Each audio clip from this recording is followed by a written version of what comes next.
Igreja Cristo é Vida, a sua cidade refúgio. Deuteronômio, lá no Velho Testamento. E o tema da nossa mensagem desta noite é um tema interrogativo. O tema é: o que é que o Senhor requer de ti? A pergunta que o Espírito Santo está fazendo a você: o que é que Deus requer de você? O que é que Deus requer de mim? O que é que Deus requer de cada um dos seus filhos depois que o Senhor os chama das trevas para a sua maravilhosa luz? Deuteronômio capítulo 10, versículo 12. Então diz assim a palavra: agora, pois, ó Israel, o que é que o Senhor requer de ti? Não é que temas o Senhor teu Deus e andes em todos os seus caminhos, e o ames, e sirvas ao Senhor teu Deus de todo o teu coração e de toda a tua alma? Meus amados irmãos, Igreja de Jesus Cristo, povo santo, como é que o povo de Deus, na sua maioria, responderia a esta pergunta aqui, que está escrito no livro do Deuteronômio? Agora, pois, ó Israel, que é que o Senhor requer de ti? Olha, eu vou dizer uma coisa para você: a maioria esmagadora do povo de Deus não sabe o que é que Deus requer de cada um deles. Porque depois que Deus nos chamou das trevas para a sua maravilhosa luz, nós estávamos mortos em delitos e pecados. A Bíblia diz que o Senhor nos deu vida outra vez. Ele nos deu vida, né? A benignidade de Deus se manifestou na nossa vida, não por obras de justiça praticadas por nós, mas pela sua misericórdia. Então nós fomos lavados, nós fomos regenerados pelo poder do Espírito Santo. Mas depois que Deus fez esta obra tremenda, esta obra magnífica na nossa vida, o que é que de verdade Deus requer de cada um de nós? Se você perguntar ao povo de Deus aí fora, talvez até aqui dentro dessa igreja mesmo, nós temos pessoas que ainda não saibam o que Deus requer delas. Talvez uns respondam que Deus quer que elas façam sacrifício, que o que Deus requer é que elas façam muito jejum, né? Que elas façam muitas vigílias, que ofereçam sacrifícios de obras da lei, ficando muitas horas de joelho no chão, como a grande parte do povo de Deus tem feito. Talvez outros achem que o que Deus requer de cada um deles é que não assistam mais televisão, que não possa mais ir a uma praia, se for uma mulher, que não cuide mais da sua aparência, que não possa usar uma calça comprida, que não use uma maquiagem, se for um homem, que não jogue mais um futebol, que não tenha mais direito a praticar qualquer diversão. Nós ouviríamos as mais diversas respostas a esta pergunta aqui. Mas na realidade, o que Deus requer tanto de mim como de você? O que Deus requer do seu povo? A resposta está aqui. Olha aí, ele pergunta e ele responde: não é que temas o Senhor teu Deus e andes em todos os seus caminhos, e o ames, e sirvas ao Senhor teu Deus de todo o teu coração e de toda a tua alma? Então, a primeira coisa que Deus requer, que nós temamos a Deus, que você tenha temor reverencial a Deus. Esse temor reverencial a Deus aqui não é sentir medo. Temor reverencial é aquele respeito religioso que você tem para com Deus. É você honrar a Deus acima de todas as coisas. É você respeitar Deus. É você entender, você compreender que Deus é digno de toda a honra e de toda a glória. Esse é o temor a Deus, a obediência à palavra. Depois ele diz mais, ele diz: e que andemos em todos os seus caminhos. O que significa essa expressão? Deus requer que nós andemos em todos os seus caminhos. Isso significa que Deus quer que todos nós façamos toda a sua vontade. É você obedecer a palavra de Deus no todo, não apenas em algumas partes que lhe interessa, que lhe agrada. É você obedecer a palavra, não importa as consequências. Porque você sabe que para obedecer a palavra de Deus, por vezes sobrevêm consequências. Às vezes, para você viver a verdade da Bíblia, você enfrenta críticas, se levantam pessoas, né, contra você, né? Você enfrenta algumas barreiras, algumas dificuldades. Então, que você andar em todos os caminhos de Deus é exatamente você fazer toda a vontade de Deus. Mas ele diz que nós o amemos. O que significa, né, que nós o amemos? Que nós o sirvamos de todo o nosso coração, de toda a nossa alma. Irmãos, para você amar a Deus, para você servir a Deus de todo o teu coração, de toda a tua alma, em primeiro lugar, você tem que ser uma pessoa tremendamente determinada. Se você não for uma pessoa determinada a fazer a vontade de Deus, a servir a Deus acima de todas as coisas, você nunca vai servir a Deus de todo o teu coração, de toda a sua alma. Quando se serve a Deus de todo o coração, de toda a sua alma, olha, você não vê empecilhos, você não vê obstáculo, você não vê barreiras. O difícil se torna fácil, o impossível se torna possível. Quando você serve de todo o coração. Por exemplo, quantas pessoas que deveriam estar aqui nessa noite não estão? Vieram no culto da manhã, ouviram Deus falar, ouviram o Espírito Santo exortar, que domingo é o dia do Senhor, e entrou por aqui e saiu para colar. São pessoas que não servem a Deus de todo o coração. Porque quando uma pessoa serve a Deus de todo o coração, meu irmão, não há barreiras, não há empecilho. Ela não consegue ficar distanciada das coisas de Deus. Ela sente uma inquietação dentro dela de vir à igreja, de ouvir a palavra, sabe? Ela fica aguardando a hora dela estar outra vez no culto, porque ela serve de todo o coração. Uma pessoa que serve a Deus desta forma, de todo o coração, de toda a sua alma, ela nunca abre a sua boca para dizer eu não posso. Ela sempre diz, tudo eu posso naquele que me fortalece. Diga com os teus lábios, diga, tudo eu posso naquele que me fortalece. Então, quem não serve a Deus de todo o coração e de toda a sua alma, como diz aqui a palavra de Deuteronômio, é o contrário. Ele vê dificuldade em tudo, ele vê barreiras em tudo. É aquela pessoa, sabe, que o fácil se torna difícil. Até o possível, para ela, se torna impossível. Porque ela não está servindo a Deus de todo o coração. É aquela pessoa acomodada, é aquela pessoa preguiçosa, é aquela pessoa que só serve, meu irmão, a Deus quando lhe é conveniente. E às vezes, mesmo quando é conveniente, ela ainda serve mal a Deus. Ainda serve de uma maneira errada. Por exemplo, veja por favor, o que diz o sábio Salomão. No livro de Provérbios, vamos todos juntos, Provérbio 19, versículo 24. Então diz assim o Senhor nosso Deus. Provérbio 19, capítulo 19, versículo 24. O preguiçoso mete a mão no prato e não quer ter o trabalho de a levar à boca. Você vê? Mete a mão no prato, acha uma delícia, acha maravilhoso. O sujeito é tão preguiçoso que ele não quer nem o trabalho de levar a mão à boca. É aquela pessoa que ela quer ser membro do corpo de Cristo. Ela deseja ser um ovelha de Jesus, fazer parte do rebanho, mas ela não quer servir a Deus. Ela não quer servir a Deus, ela não quer fazer parte do evangelismo, ela não quer cantar no coral, ela não quer ser uma professora da escolinha, ela não quer ajudar no bom samaritano, sabe? Ela não tem coragem de largar tudo quando ela tem uma chamada de Deus para servir a Deus como pastor. É isso aqui que o sábio está falando nesse momento aqui. Um pouquinho adiante do capítulo 26, veja por favor na tua Bíblia, capítulo 26, versículo 16. Ele continua e diz assim: mais sábio é o preguiçoso a seus próprios olhos do que 7 homens que sabem responder bem. Você vê que toda pessoa acomodada, toda pessoa preguiçosa, ela é uma pessoa presunçosa. É aquela pessoa que sempre acha que ela está certa. Ela não aceita instrução, ela não aceita exortação, ela não aceita repreensão, ela não aceita que você lhe ensine o caminho da verdade. É isso que o sábio está dizendo. Quantas pessoas são assim?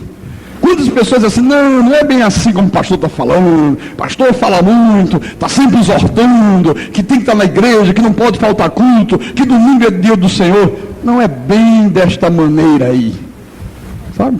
É o preguiçoso. É aquela pessoa que na verdade não serve a Deus de todo o coração, de toda a alma. No capítulo 21, Volta um pouco atrás. Provérbio 21, versículo 25. Outra vez ele diz: o preguiçoso morre desejando, porque as suas mãos recusam trabalhar. Olha, tem pessoas, meu irmão, que morrem desejando ter prosperidade. Tem pessoas que têm muitos sonhos na vida, morrem desejando que esses sonhos se tornem realidade. Outros morrem desejando ter paz, ter alegria, ter sucesso, né? Ser uma pessoa bem-sucedida, ser uma pessoa vitoriosa, mas morrem apenas desejando. Elas nunca veem os seus sonhos se tornando realidade. Por quê, pastor? Por que razão? Porque se recusam a trabalhar, se recusam a servir a Deus de todo o coração e de toda a sua alma. A igreja de Jesus está assim de pessoas que estão inseridas nessa palavra. Desejo muita coisa. Ah, pastor, como eu desejo que Deus faça isso, que Deus faça aquilo. Oh, eu desejo que Deus atue na minha família, no meu casamento, nos meus negócios, na minha vida financeira. Eu desejo ter sucesso em tudo que eu realizar. Olha, mas morre desejando, porque se recusa a trabalhar, se recusa a servir a Deus. São aquelas pessoas, meus irmãos, que só desejam os frutos, mas elas detestam trabalhar para plantar a semente. Eu falei aqui de manhã, aquela pessoa que ganha uma terra enorme, maravilhosa, uma terra fértil, e alguém diz: agora você tem que semear, se você plantar, se você cuidar da terra, olha, vai produzir coisas maravilhosas para você. Ela quer os frutos, mas ela não quer trabalhar na terra. Ela gostaria que alguém já entregasse tudo pronto para ela. A terra arada, a terra plantada, os frutos já nascendo, né? De preferência que ela só chegasse na terra na hora de colher os frutos. Então, meus irmãos, quem serve a Deus desta maneira são exatamente aquelas pessoas que servem a Deus relaxadamente, que não servem a Deus de todo o coração e de toda a sua alma. O profeta Jeremias, usado pelo Espírito Santo, no capítulo 48, Jeremias 48, veja como é importante o que nós estamos falando aqui nessa noite. Você saber como servir a Deus, o que Deus requer de você. Quando Deus te chamou, você lembra que Jesus disse: não fostes vós que escolheste a mim, eu escolhi a vós e vos designei para que você vá, fique em casa deitado, tranquilo, calmo. Não, vos designei para que vades e deis fruto. Produzir fruto significa para que vades e me sirvas. Mas me sirva da maneira que eu quero, da maneira que eu desejo. E quando não serve dessa maneira, pastor, olha o que diz o profeta. Jeremias 48:10. Maldito aquele que fizer a obra do Senhor relaxadamente. Olha, maldito é aquele que faz a obra de Deus relaxadamente. Irmão amado, minha irmã em Cristo, não faças a obra de Deus relaxadamente. Não falte aos cultos. Não chegue atrasado na igreja. Olha, a igreja tem um horário de culto. Tem um horário que Deus determinou. Se é quarta-feira de manhã, 9 horas da manhã, não chegue 9h30. Você tem que ter responsabilidade. Quando você trabalha numa empresa, num banco, num escritório, numa indústria, então tem o horário lá, 7 horas da manhã. Todo mundo chega às 7 horas, ninguém chega às 7h10. Né? Honra o patrão, honra a sua empresa, serve da maneira que o patrão quer ser servido, dentro daquelas regras, daquelas normas, e quando chega na igreja, serve relaxadamente. Não, começa a norma, mas tudo bem, lá para as 9h30, está tranquilo, eu ainda pego a palavra, só perdi o louvor, como se o louvor não fosse importante. É no meio dos louvores que Deus habita, é no meio dos louvores que há uma manifestação sobrenatural do Espírito Santo. No meio dos louvores, Deus pode estar curando um doente, Deus pode estar abrindo uma porta fechada. No meio dos louvores, Deus pode estar levantando o caído, fortalecendo o fraco. É no meio dos louvores. Então não sirva a Deus relaxadamente, não tenha pressa de ir embora da igreja. Tem pessoas que ficam assim, ó, aí disfarça, né? Quando o pastor está pregando, está demorando um pouquinho, ela fica.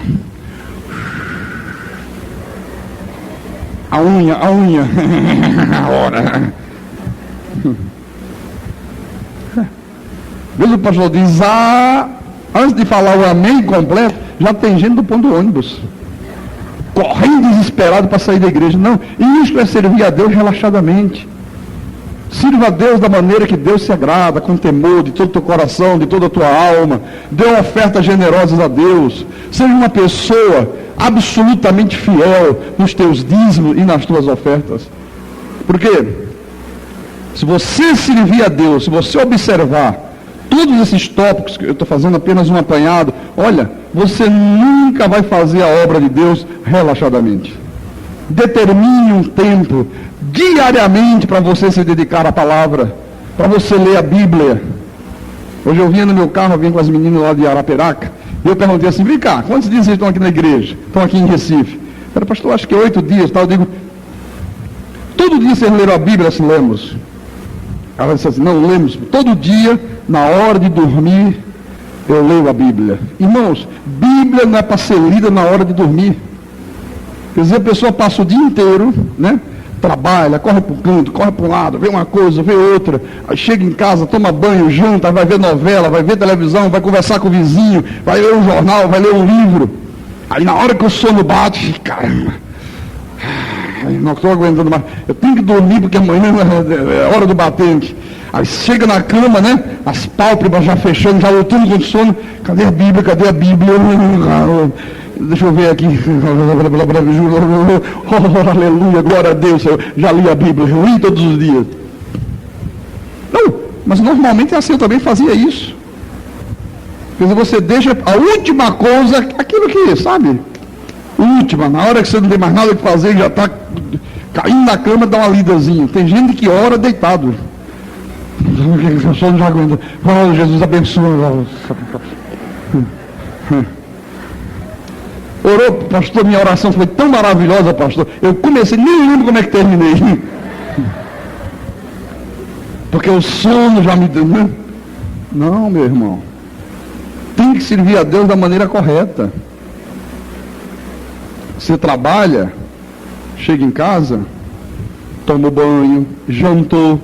Antes de você ver novela, televisão, futebol, um show que vai para... Antes de qualquer coisa, diga: não.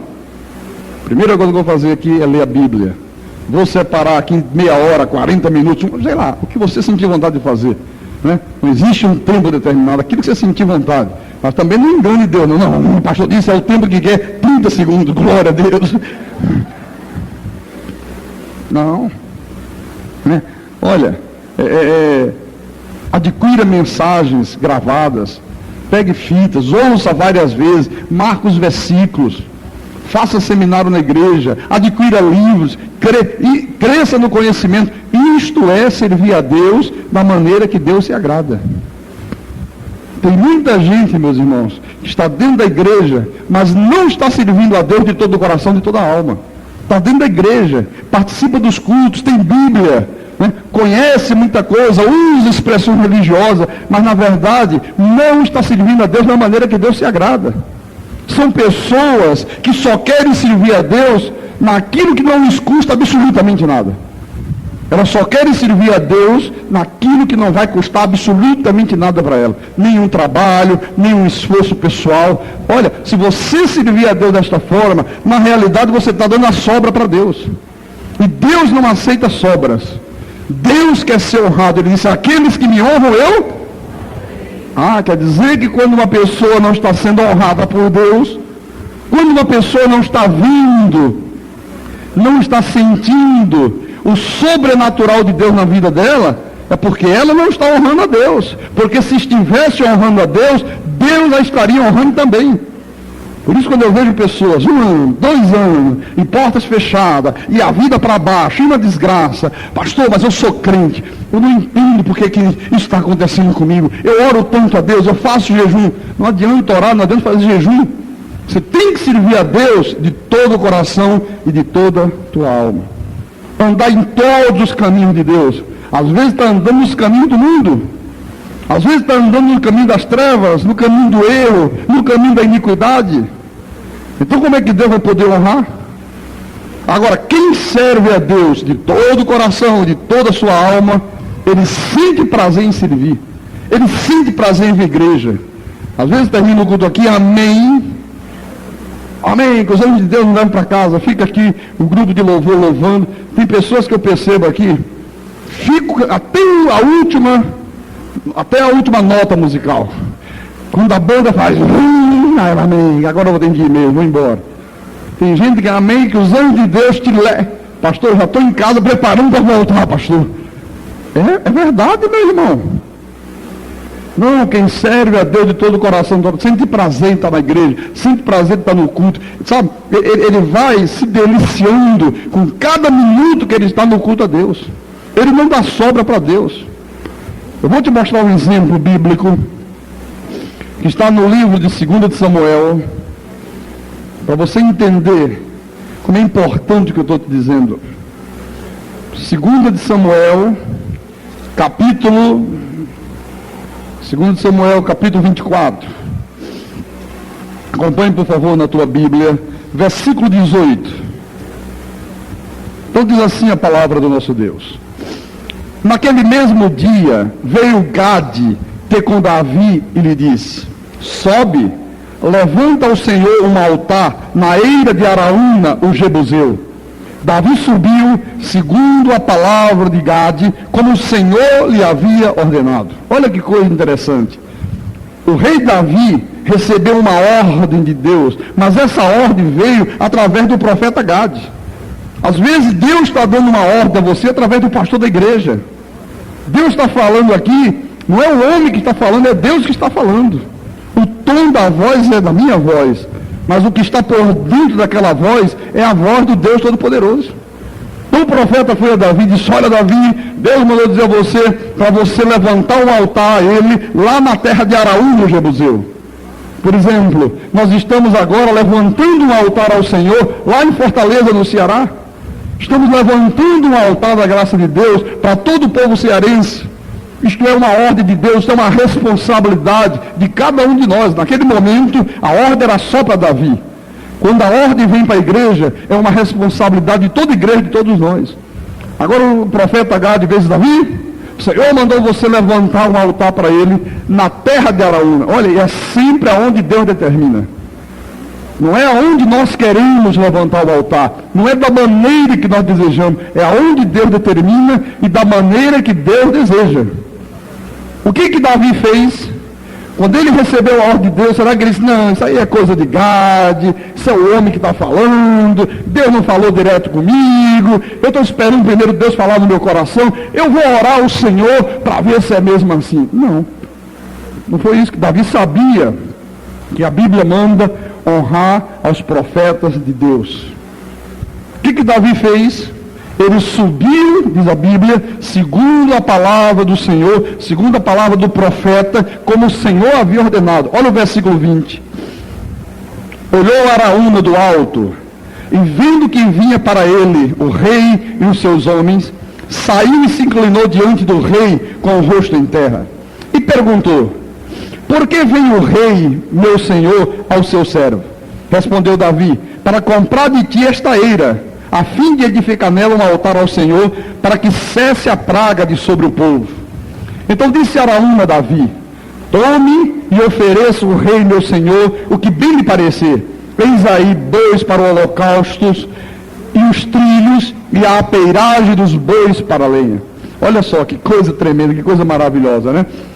Versículo 23. Tudo isto, ó rei, Araúna oferece ao rei, e ajuntou: que o Senhor teu Deus te seja propício. Davi recebeu a ordem de Deus, Davi perfeitamente, foi lá na terra desse indivíduo aqui, Araúna, disse: o que o rei vem fazer aqui? Por que o rei vem diante da presença do seu servo? Eu vim aqui comprar essa terra toda que pertence a você, porque Deus mandou que na tua terra eu erguesse um altar ao Senhor. Araúna disse: que coisa maravilhosa, não tem problema, ó rei. Tudo isso aqui eu te dou, você não vai comprar nada, você não vai despender nenhum dinheiro, você não vai ter nenhuma despesa, eu te ofereço toda esta terra, está aí os bois, aqui tem madeira para você fazer o altar dos holocaustos, oferecer os holocaustos a Deus. Colocou tudo à disposição de Davi. A própria terra Araúna ofereceu a Davi.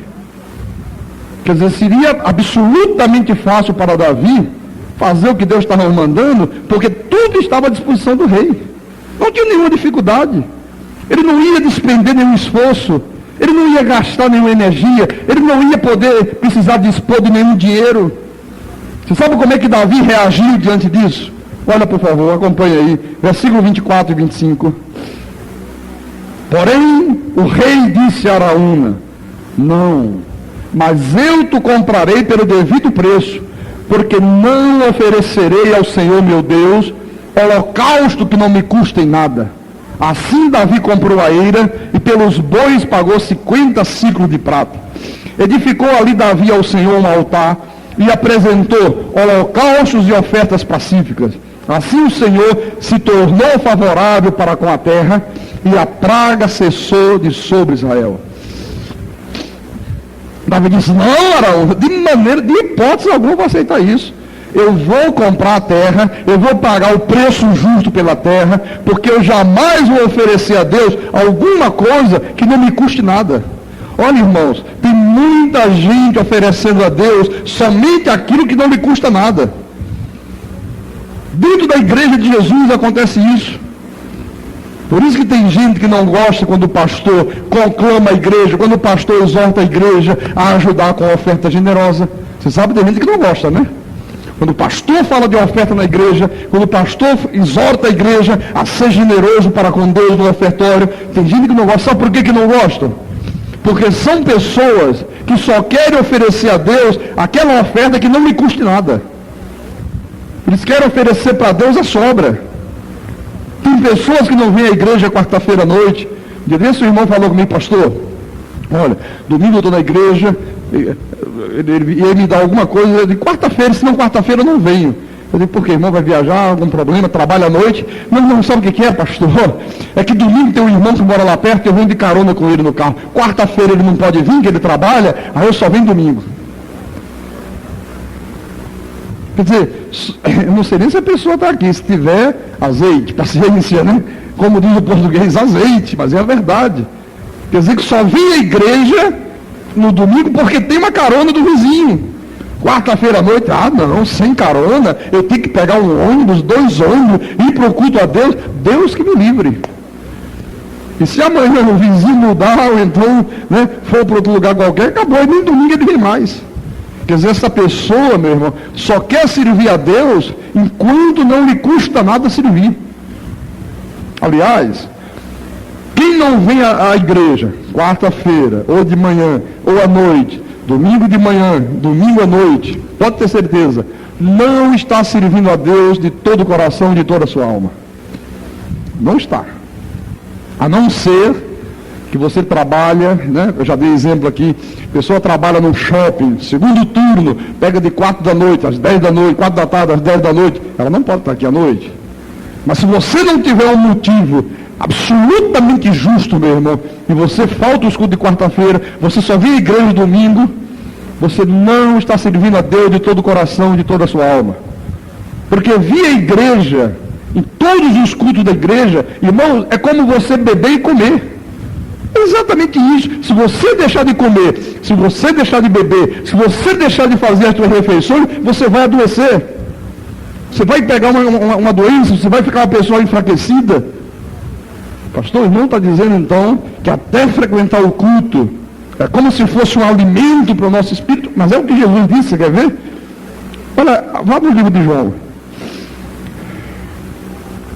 João capítulo 4, versículo 34. Não sou eu que estou dizendo, é o Senhor Jesus que está dizendo. O Senhor Jesus disse assim: disse-lhe Jesus: a minha comida consiste em comer carne de sol, macaxeira, inhame, vatapá, estrogonofe. É isso que ele disse? Não. Ele disse: a minha comida consiste em fazer a vontade daquele que me enviou e realizar a sua obra. Então você vê que servir a Deus, fazer a vontade de Deus, é um alimento espiritual. Quanto mais você serve a Deus, quanto mais você cumpre as suas obrigações, quanto mais você teme a Deus, quanto mais você anda nos caminhos de Deus, mais o teu espírito está alimentado. E quem não se alimenta, meu irmão, perde a força, perde o vigor, se enfraquece, fica doente e acaba caindo prostrado. Veja a importância do que Deus está falando contigo nessa noite. Servir a Deus não apenas é um alimento, como ele traz recompensas. produz recompensa na nossa vida. Tem muita gente da igreja, meu irmão, sem receber recompensa, porque não serve a Deus da maneira que Deus se agrada. Ou então, quando servem mal. Nunca vão ter recompensas. Olha, tudo que eu faço para Deus, meu irmão, e tudo que você fizer para Deus, aprenda isso, é como uma semente plantada. No devido tempo, ela vai produzir frutos. São sementes plantadas. Cada culto que você vem à igreja, cada momento que você dedica à leitura da Bíblia, muito mais você se torna uma pessoa dedicada, devotada às coisas espirituais, você está plantando sementes. E essas sementes plantadas, no devido tempo, vão produzir frutos. Se você não faz isto, você está plantando uma má semente. Tem muita gente hoje que está colhendo mau fruto na vida, porque no passado plantou uma má semente. Foi relaxado na vida espiritual, né? Não serviu a Deus da maneira que Deus se agrada, não fez de todo o coração, de toda a sua alma, não apresentou um temor reverencial a Deus, plantou uma má semente, colheu um mau fruto. Hoje você conhece a palavra. Se você continuar negligenciando o servir a Deus, você vai continuar plantando uma má semente. O que eu vou colher amanhã será sempre resultado do que eu plantei hoje. Então plante bem hoje para que você possa colher bem amanhã. Amém? Em 1 de Coríntios, primeira epístola de Paulo aos Coríntios, capítulo 15. João, desliga esse ventilador, por favor, aqui. Coríntios, capítulo 15, versículo 58. É a palavra do apóstolo São Paulo. Palavra que Paulo traz mediante inspiração do Espírito. Ele diz: portanto, meus amados irmãos, inabaláveis e sempre abundantes na obra do Senhor, sabendo que no Senhor o vosso trabalho não é vão. Eu pergunto, você tem sido abundante na obra do Senhor? O que você tem feito em favor da obra de Deus? Imagine se o Senhor Jesus chegasse aqui agora em carne e osso e se dirigisse a cada um de vocês individualmente, chamando pelo nome, chamasse: minha filha, o que você tem feito na minha obra? Você tem sido abundante na minha obra? Meu filho, minha filha, meu querido, meu amado, venha cá, filho meu, o que você tem feito em favor da minha obra? O que você responderia para ele? O que você apresentaria para Deus como bons frutos? A palavra diz: olha, seja sempre abundante na obra do Senhor. Quer dizer, sirva sempre a Deus, mas sirva muito, muito, muito, muito, porque no Senhor o vosso trabalho não é vão. Quer dizer que tudo que eu faço para Deus, eu vou receber uma recompensa de Deus. Não é em vão. Em Mateus, no livro de Mateus, capítulo 16, Mateus 16, versículo 27, o Senhor Jesus disse assim: porque o Filho do Homem há de vir na glória de seu Pai com os seus anjos, e então retribuirá a cada um conforme as suas obras. Quer dizer que um dia Jesus vai voltar, e quando Jesus voltar, ele vai retribuir a cada um conforme as suas obras. Quantas obras você praticou para Deus? Que tipo de obras você tem feito para Deus? Olha, irmão, tudo que eu faço para Deus, tudo que você fizer para Deus, fica registrado no livro das obras de Deus. E cada um de nós vai receber de Deus o galardão. E esse galardão de Deus, olha, pode ter certeza, começa aqui e agora. Tem galardão que nós vamos receber na vida eterna, mas aquilo que eu faço para Deus já começa a trazer recompensa para a minha vida aqui e agora, nesta vida aqui. Eu creio nisso. Você crê nisso? Eu creio nisso. Tanto no mundo atual como no mundo vindouro. Ele vai retribuir a cada um conforme as suas obras. No livro de Apocalipse, capítulo 22, Apocalipse 22, versículo 12, Jesus disse: eis que venho sem demora, e comigo está o galardão que tenho para retribuir a cada um segundo as suas obras.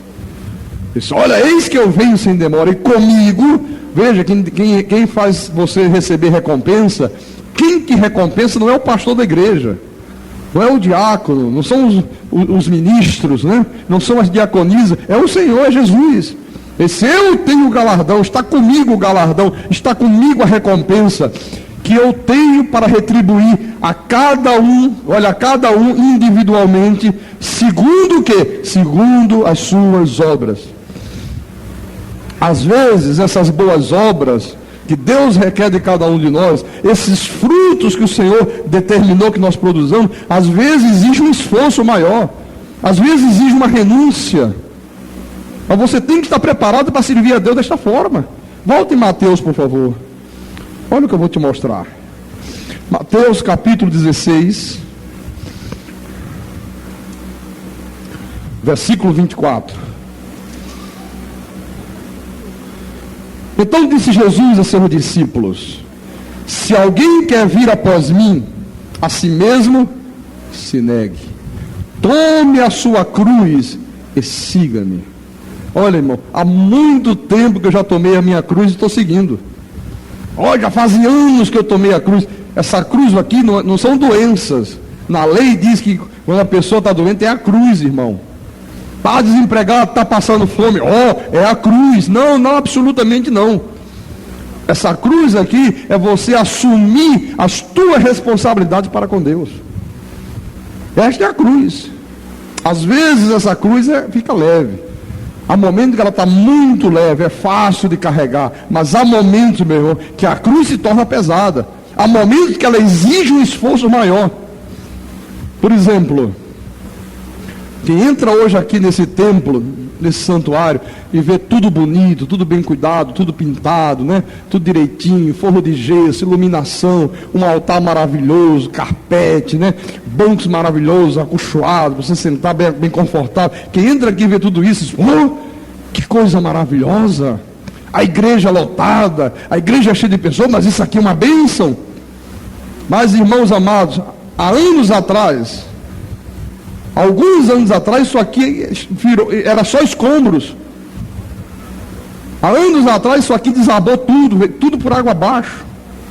Desabou o altar, desabou o teto da igreja. Era um prédio antigo, de madeiras antigas. O pregador que estava aqui não tinha cabeça muito boa, não era na graça de Deus, era na iniquidade. Colocou gesso, a estrutura não aguentava o peso do gesso. E um dia tudo isso veio abaixo. Quando eu vim de Fortaleza para cá, nós fazíamos culto aqui atrás, exatamente nesse espaço aqui de trás. A entrada era por aquela porta lateral. Isso aqui tudo derrubado, tudo interditado. Nós lutamos, nós trabalhamos, sabe? Olha, foi duro, meu irmão, até que conseguimos reconstruir tudo. Aí ficou um templo bonito, maravilhoso. Há 4 anos atrás, quando veio a revelação da graça de Deus, e começamos a pregar esta verdade da Bíblia, olha, a igreja ficou praticamente vazia. Mais de 70% das pessoas foram embora. Não aceitaram esta verdade. E a gente que chegava aqui dizia, pastor, é verdade que o diabo está amarrado em algemas eternas? É, minha irmã, está na Bíblia. Então não quero mais, eu vou procurar um lugar onde ele esteja solto. Não, eu estou falando sério. Eu estou falando a verdade. A gente faz um pouco de humor, mas é verdade, né? Não tem mais negócio de ungir com óleo. Quer dizer que o pastor agora não vai mais distribuir enxofre, pó da unha do urubu, né? Asa do morcego negro, não tem mais essas coisas. Então eu vou embora. Onde é que tem asa do urubu? É ali na frente. Vai adiante, meu irmão. Aí você tem uns montes oferecendo para você. E não aceitaram mais ficar aqui. Mas nós fomos perseverantes, meu irmão. Olha, nós suportamos todos esses maus momentos com perseverança. Fomos perseverantes. O que a palavra diz? O vosso trabalho no Senhor não é vão. No Senhor, o vosso trabalho não é vão. Olha como é que é a igreja hoje. Você chega aqui na igreja, as pessoas, puxa, mas a igreja fica cheia, né? Não, você queria que estivesse vazia? Mas por quê? Porque o nosso trabalho não foi em vão. nós fomos perseverantes, nós não negamos a verdade de Deus, nós não abrimos mão da graça de Deus para nada, meu irmão. Vieram pressões de tudo quanto é lado, o sistema religioso todo em cima, todo mundo pressionando para que nós deixássemos de pregar essa verdade, porque quando essa verdade é pregada, ela incomoda aqueles que estão no erro. Mas nós dissemos não, antes importa obedecer a Deus do que obedecer aos homens. Olha, eu tenho, meus irmãos, uma consciência muito grande de que tudo que eu faço é para Deus, tudo que eu faço é para Deus. E por isso, tudo que eu faço para Deus, eu faço bem feito. Isso aqui não é meu, isso aqui não é uma empresa, isso aqui não é uma casa de comércio, isso aqui não é um negócio, isso aqui é a igreja de Jesus, isso aqui não é minha propriedade, não. Amanhã, se eu morrer, outro assume o lugar, Deus coloca outro, quem eu não sei. E a coisa tem que continuar, porque é a obra de Deus, meu irmão. E tem que ir em frente, amém? Por isso eu digo aqui para você, olha, eu sirvo a Deus com tanta consciência, eu sirvo a Deus de todo o meu coração, de toda a minha alma. Olha, eu sempre digo, eu tenho hora para chegar na igreja, eu não tenho hora para sair da igreja. Hora de chegar eu tenho, sou zeloso com o horário. Eu sou o pastor da igreja, eu chego na igreja sempre, muito tempo antes dos cultos. Eu chego cedo, eu atendo as pessoas, eu reviso a mensagem, eu faço a minha comunhão com Deus, sabe? Eu estou sempre ali, não tenho hora para sair. Hoje é domingo. Domingo é um dia cansativo, o pastor faz o culto da manhã, faz o culto da noite, como nós estamos aqui, né? Eu sempre gosto de descansar um pouquinho à tarde, para fazer bem feito o culto da noite. Hoje, nós saímos daqui, era quase 3 horas da tarde, não foi? 3 horas, né?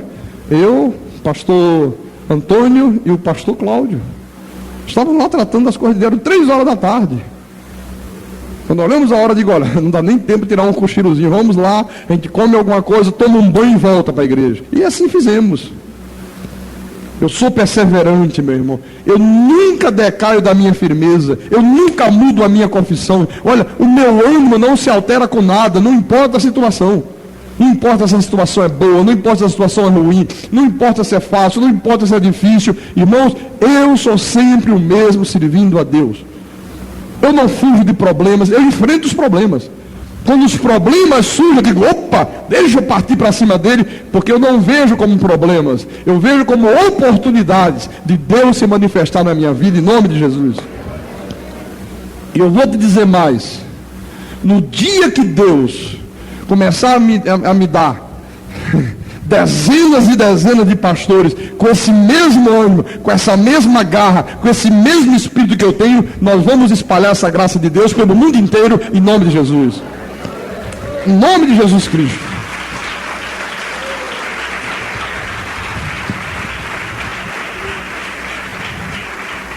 E a minha oração a Deus é sempre esta.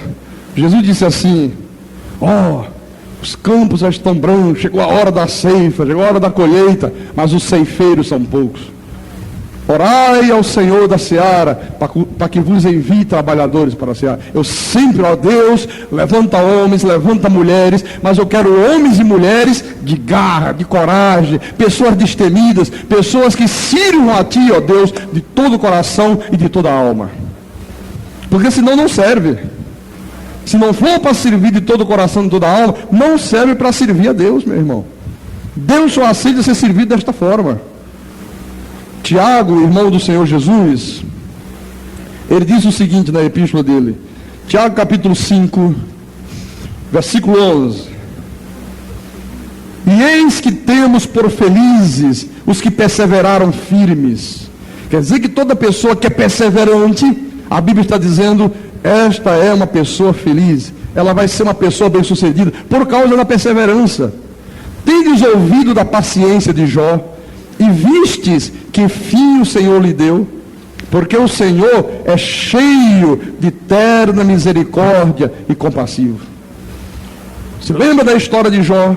Jó era um homem muito próspero, Jó tinha muitas propriedades, Jó tinha uma família maravilhosa, Jó tinha tudo, meu irmão. E um dia, Satanás se apresentou diante de Deus, e Deus disse assim, você viu o meu servo Jó? Você viu como ele me serve? Você viu como ele crê em mim? E Satanás disse, mas também você lhe cobre de todos os bens, tudo que é do bom e do melhor você dá para Jó. Quem é que não te serve desta maneira? Quem é que não te serve diante de tantas benesses que recebe de ti? Satanás procurando mostrar para Deus que Jó servia a Deus por interesse, que ele só servia porque ele estava se servindo de Deus. E Deus disse: não, você está redondamente enganado. Jó me serve de todo o coração, de toda a sua alma.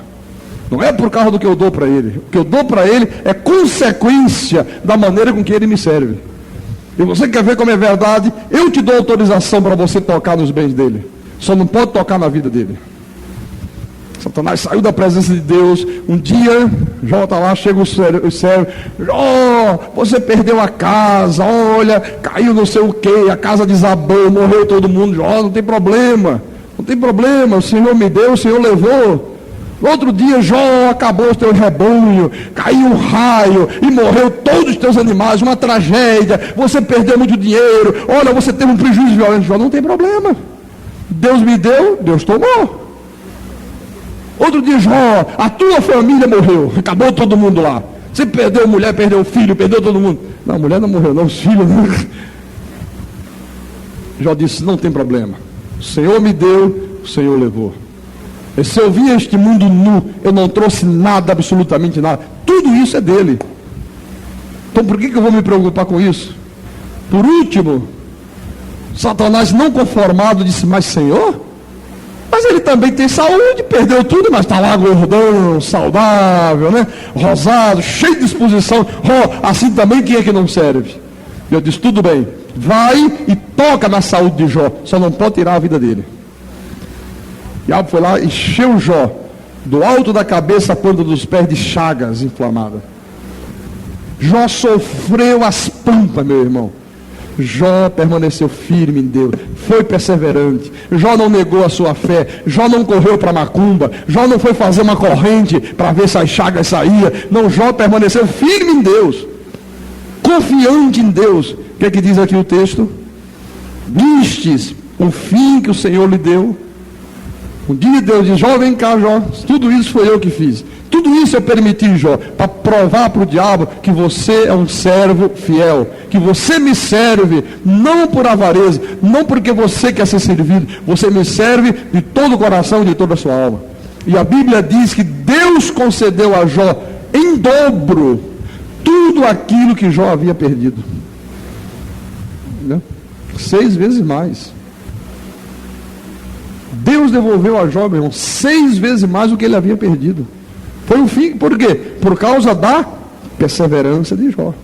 Jó foi perseverante. Tem gente que na primeira dificuldade já desanima, na primeira dificuldade já desiste, na primeira dificuldade já quer sair da igreja, já acha que não vale a pena, já acha que Deus não está agindo. São pessoas instáveis. São pessoas que um dia ama, no outro dia já não ama. Um dia estão bem-humoradas, no outro dia já estão mal-humoradas. Uma semana elas estão prontas para ajudar em qualquer serviço, de qualquer forma. Na outra semana já não ajudam nada. A igreja de Jesus está cheia de gente assim. E Deus abomina, meus irmãos, esse tipo de comportamento. Quem serve a Deus desta forma nunca receberá de Deus recompensa alguma. Nunca, nunca, nunca, nunca. No livro do profeta Oséias,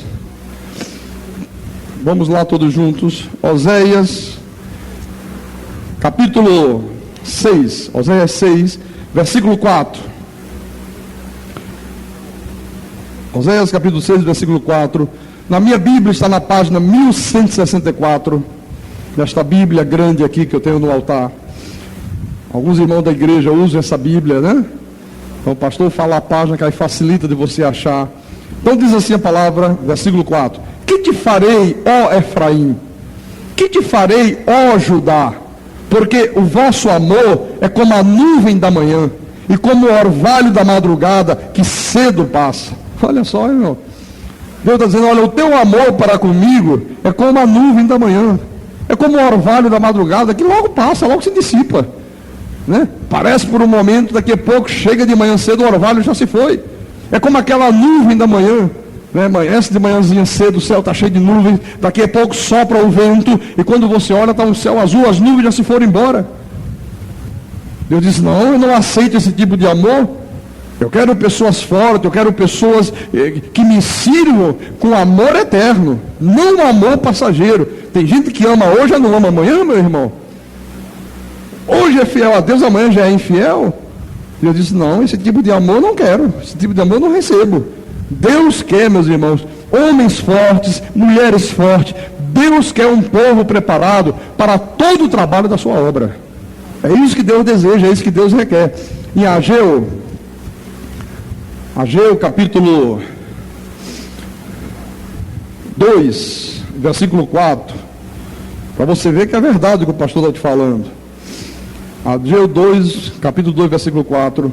Ora, pois, sê forte, Zorobabel, diz o Senhor, e sê forte, Josué, filho de Josadaque, o sumo sacerdote, e tu, todo o povo da terra, olha, e tu, todo o povo da terra, sê forte, diz o Senhor, e trabalhai, porque eu sou convosco, diz o Senhor dos exércitos. Quer dizer que Deus quer um povo forte, Deus quer um povo trabalhador, Deus quer um povo, meus irmãos, que o sirva de todo o coração, de toda a sua alma. E quem serve a Deus, meu irmão, quem é servo, não escolhe dia, não escolhe hora, nem escolhe lugar. Nós fomos chamados para servir a Deus, e não para se servir de Deus. O sistema religioso que está aí implantado, inverteu esta ordem aqui. A mente das pessoas lá fora foram ensinadas, a mente do povo de Deus foi trabalhado, meu irmão, para que eles tenham uma ideia de que vir à igreja é se servir de Deus. Por isso que, aqui, principalmente na América Latina, as pessoas foram educadas erradas, nos ensinaram errado. A ideia que as pessoas têm na mente é o seguinte: quando elas pensam de vir à igreja, a primeira coisa que vem na mente das pessoas é o seguinte: o que é que eu posso receber de Deus? Qual é a vantagem que eu posso ter de Deus? Uma cura de uma doença? Uma bênção financeira? Um aumento de salário? Uma promoção no meu emprego? Uma bênção na família? Deus fazer com que os meus sonhos se tornem realidade? Não, tem que ser o contrário. Quando você vem à igreja, a primeira coisa que tem que estar na tua mente, sabe o que é? O que é que eu posso oferecer a Deus? O que é que eu posso oferecer a Deus? O que é que eu tenho para oferecer a Deus? O que é que eu tenho para agradar a Deus? Esse é o pensamento correto. Aliás, Jesus também falou sobre isto em Lucas, capítulo 12, versículo 29. Lucas 12, 29.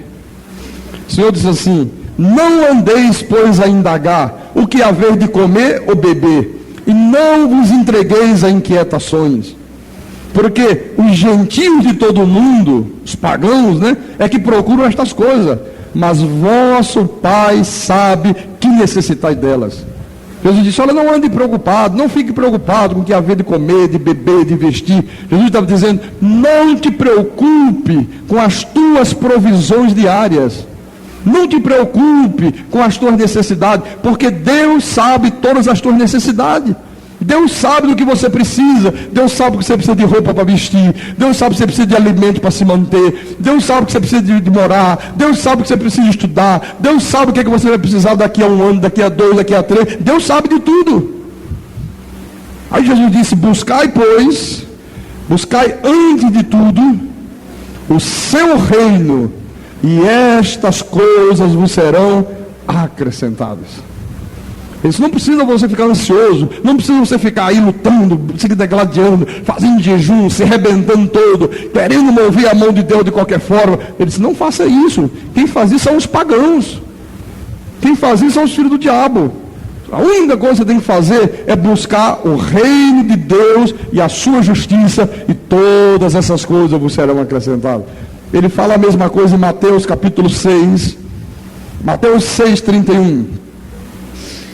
Jesus repete aqui e diz: portanto, não vos inquieteis dizendo: que comeremos, que beberemos, ou com que nos vestiremos? Porque os gentios é que procuram todas estas coisas, pois vosso Pai Celeste sabe que necessitais de todas elas. Quer dizer que Deus sabe de tudo que você necessita, meu irmão. Nada fica oculto a Deus. Deus sabe de tudo. Cada uma das nossas necessidades Deus sabe. Aí ele diz no versículo 33: buscais, pois, em primeiro lugar o seu reino e a sua justiça, e todas essas coisas vos serão acrescentadas. Olha, só pode buscar em primeiro lugar o seu reino e a sua justiça quem serve ao Senhor de todo o coração e de toda a alma. Se você não estiver servindo a Deus desta maneira que eu estou te apresentando aqui, que eu estou te explanando, você não está buscando em primeiro lugar o reino de Deus e a sua justiça. Não está. O irmão foi domingo de manhã para a igreja. Não, pastor, sabe o que aconteceu? Eu fui só à noite. Por que o irmão só foi só à noite? Não, sabe o que é, pastor? É que chegou uma visita lá em casa. Você sabe como é que é, né? Quando chega a visita na nossa casa, já sei. A visita é mais importante do que Deus. Muito bem, parabéns. Isso está na Bíblia. Na Bíblia, no livro de Lúcifer, capítulo 1, versículo 1. Porque na Bíblia de Deus não está. Olha, meu irmão. Pode chegar minha mãe, meu pai, meu bisavô, pode ressuscitar dos mortos, se apresentar lá, cheguei ressuscitado. Dá um tempinho aí, meu irmão, mas tem um compromisso com Deus aí, na volta a gente bate um papo para saber o que é que você encontrou lá nas trevas. Não vou sacrificar o meu culto a Deus por nada, meu irmão. Nada nem ninguém nesse mundo é mais importante do que Deus. Nenhum compromisso nesse mundo é mais importante do que o compromisso que eu tenho com Deus. Se você não pensar desta forma, se você não colocar Deus em primeiro plano na tua vida, meu irmão, olha, não vai se cumprir isso aqui. Você vai estar sempre lutando, sempre se matando, sempre querendo suprir as tuas necessidades e não vai conseguir. Isso é que é o pior. Vai lutar que só um condenado e não vai ter as tuas necessidades supridas. É o que está escrito. Agora, se você buscar em primeiro lugar o reino de Deus, a justiça de Deus, como nós estamos fazendo aqui, olha, aí a responsabilidade passa a ser de quem? De Deus. Aí quem tem que cumprir é Deus, não. E por acaso Deus falha? Não. Por isso que há tanta gente que diz que crê em Deus, há tanta gente dentro da igreja e vivendo uma vida cheia de necessidade. Aí começa a ficar desesperado, né? O que é que eu faço? O que é que eu vou fazer? Aí começa, um faz jejum, o outro bota o joelho no chão, o outro faz isso, o outro faz aquilo, e você vê que não resolve. Não resolve. Então, qual é a fórmula? Buscai em primeiro lugar o seu reino e a sua justiça. E todas essas coisas, o comer, o beber, o vestir, o suprimento das tuas necessidades diárias, Deus colocando anjos para te guardar, para te proteger, para te servir. Jesus disse, olha, tudo isso vai ser acrescentado na tua vida, fica tranquilo.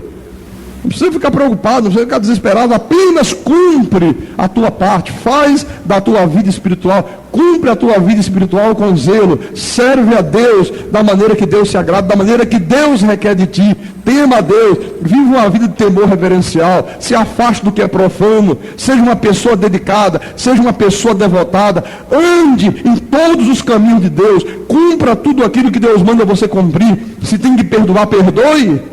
Se tem que dizimar, dizime. Se tem que ofertar o melhor, oferte o melhor. Se tem que frequentar culto, frequente os cultos, não falta os cultos. É andar em todos os caminhos de Deus. Não é andar apenas em alguns caminhos. Não é andar apenas nos caminhos que lhe agrada. Não é em todos os seus caminhos. Ame a Deus. Olha, uma pessoa que ama, meu irmão, o que ela mais deseja? Servir aquela que ama. Está próximo da pessoa que ama. Uma pessoa que ama a Deus, olha, ela fica contando os minutos de estar na igreja. Eu sou assim.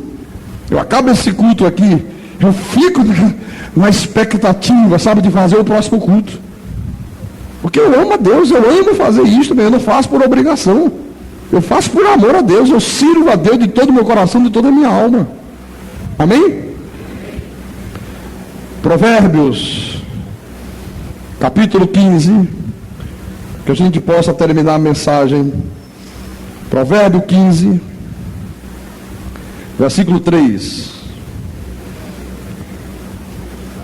Diz assim a palavra: os olhos do Senhor estão em todo lugar, contemplando os maus e os bons.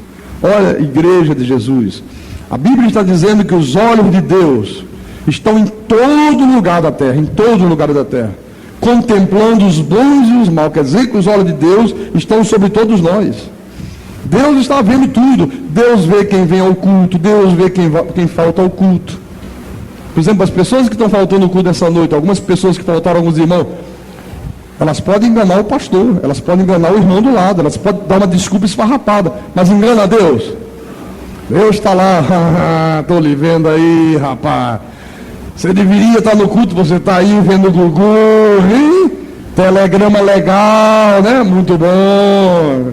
Dando lugar. Oh, você está assistindo Vasco e Flamengo, né? Não resistiu à tentação de ficar vendo o primeiro jogo da final do Campeonato Carioca. Deus vê, meu irmão, quem serve a Deus de todo o coração, de toda a sua alma, quem não serve. Os olhos de Deus estão em todo lugar, diz a Bíblia. Deus vê quem é fiel nos dízimos, quem não é fiel nos dízimos. Deus vê quem são as pessoas que dão oferta generosa, quem são as pessoas que dão esmola para Deus, que poderiam dar o melhor e dão o pior. O pastor não sabe. Você vê que aqui na igreja, por que na hora do ofertório o pastor diz, ó, dá envelope, põe teu dízimo, tua oferta no envelope? Por que a gente faz isso? Primeiro porque é deselegante trazer dinheiro na mão. Em segundo lugar, porque não me interessa saber quanto é que você está dando. Isso é um problema teu com Deus. Quem vai te recompensar não sou eu. Quem vai te recompensar é Ele, meu irmão. Se você esperar alguma recompensa a mim, você está frito, você está perdido. Eu não tenho que te recompensar em nada. Eu também dependo dele. Então não interessa me saber. Mas você pensa que Deus não sabe? Deus sabe exatamente quem está sendo fiel, quem está sendo infiel. Ele está vendo quem é que socorre a sua obra, com a oferta de amor, com a oferta de gratidão. Mas Deus também vê quem são as pessoas que ficam indiferentes, que fazem ouvido de mercador para a voz do Espírito Santo. Deus vê quem são as pessoas que ajudam o bom samaritano. Às vezes Deus está falando através do pastor, ajuda o bom samaritano, é importante, Deus se agrada disso. Tem gente que entra por aqui e sai por acolá. Mas tem pessoas que são zelosas, meu irmão. Não vem um culto que não traga alguma coisa para o bom samaritano. Deus está vendo. É isso que a Bíblia está dizendo aqui. Deus está vendo quem é que está oferecendo a Ele o melhor e quem é que está oferecendo a Ele as sobras. Veja que Davi disse, não, jamais vou oferecer a Deus alguma coisa que não me custe nada. E o sujeito lá, Araúna, não, rei, mas eu quero te doar tudo, essa terra é toda para você, eu dou tudo, você não precisa pagar pela terra, olha, ainda tem a madeira, tem os bois aí, tudo é... Ele disse, não, absolutamente, senão não vai servir para Deus. Eu nunca vou oferecer a Deus alguma coisa que não me custe nada, foi o que Davi disse. Irmãos, eu sigo essa regra aqui. Eu nunca quero servir a Deus através de terceiros. Eu nunca vou mandar alguém fazer aquilo que quem tem que fazer sou eu. Não, o que é para eu fazer, eu faço. E faço bem feito. Faço absolutamente bem feito. Porque eu sirvo a Deus de todo o coração e de toda a minha alma. Porque eu sei que às 24 horas do dia, os olhos de Deus estão contemplando a minha vida. Quem tem ouvidos, ouça o que o Espírito Santo falou à igreja nessa noite. Em nome de Jesus.